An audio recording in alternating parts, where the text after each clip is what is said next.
The Nautolan Jedi Master Kit Fisto was a Jedi General and Council member during the days of the Galactic Republic. Not only was he exceptionally skilled in Form 1 of lightsaber combat, but unlike most other Jedi Council members who were stoic and emotionless, Kit Fisto smiled regardless of any situation, even in battle.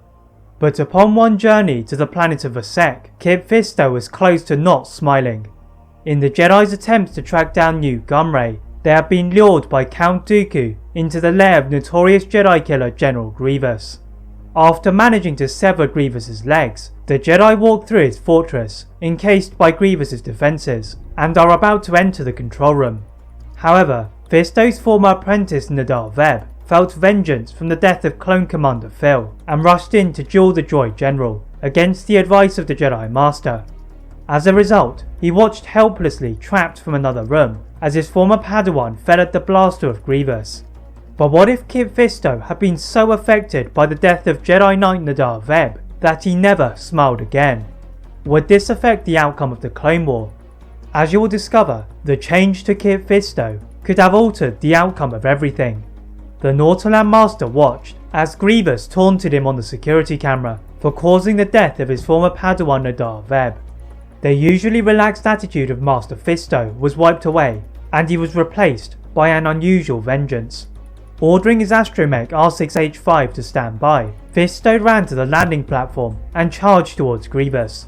The droid general struggled to keep up with Fisto's mastery of lightsaber combat, losing 2 of his limbs quickly before being rescued by a swarm of Magna Guards. Still feeling anger buried within him, Master Fisto reluctantly flew back to Coruscant, determined to avenge the death of his former padawan. The Nautolan Master continued to walk down the path of the dark side, and he felt his senses heighten at the infiltration of the Jedi Temple. Running away from the ambling Jedi, Fisto utilised numerous bouts of force speed to track down the bounty hunter Cad Bane, and the Duros hunter was powerless against Fisto, falling at his blade, watched by Yoda. The Jedi Grand Master looked away in disgust as this went against the Jedi way, and summoned Kit Fisto into his quarters. Yoda could feel a growing darkness in Kit Fisto since the incident with Grievous on Vassek, and he requested him to take a meditative retreat, but Fisto was adamant he would stay to end the war. Yoda could sense that the Nautolan Master would not be moved, and decided to bring him to Master Windu. The Master of the Order was wary of teaching Kit Fisto in Form 7 of lightsaber combat and his special variant for Pad, as he had watched Sora Bulk fall to the dark side. But if he could control his emotions, it would make for an even more powerful warrior. As his training continued, Master Fisto had another chance to defeat General Grievous, this time in the system of Seleucamine.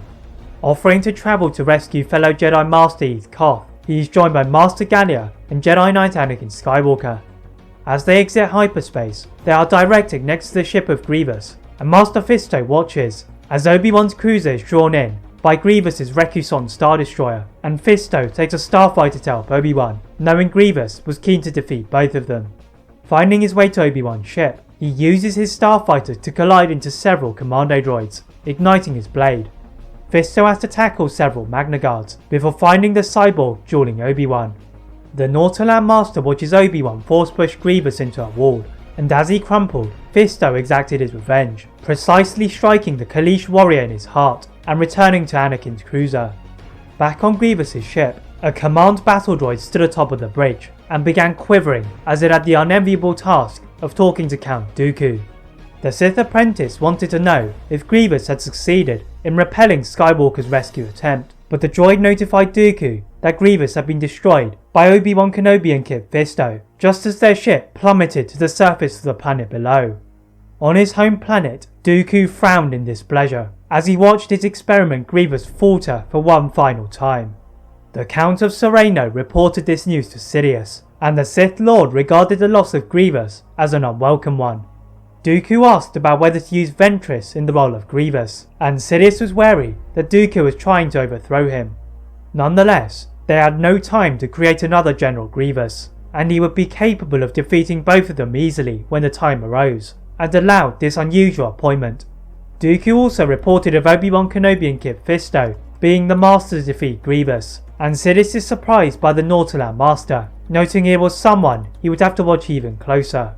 Back on Coruscant, The Jedi had arrived from their rescue of Master Koth and defeat of Grievous, reconvening in the Jedi Council tower. With one Jedi killer gone, the Jedi were sure that soon there would be another to take its place, and Master Fisto was going to be prepared. That is it for part 1 of What If Kit Fisto Never Smiled. If you'd like to see a part 2 soon, please like this video, turn on that notification bell, click that subscribe button on this channel, and on my other channel What If Films. And as always, leave a comment on what if you'd all like to see next, and how I can improve my videos. Thank you all very much for watching, and see you next time.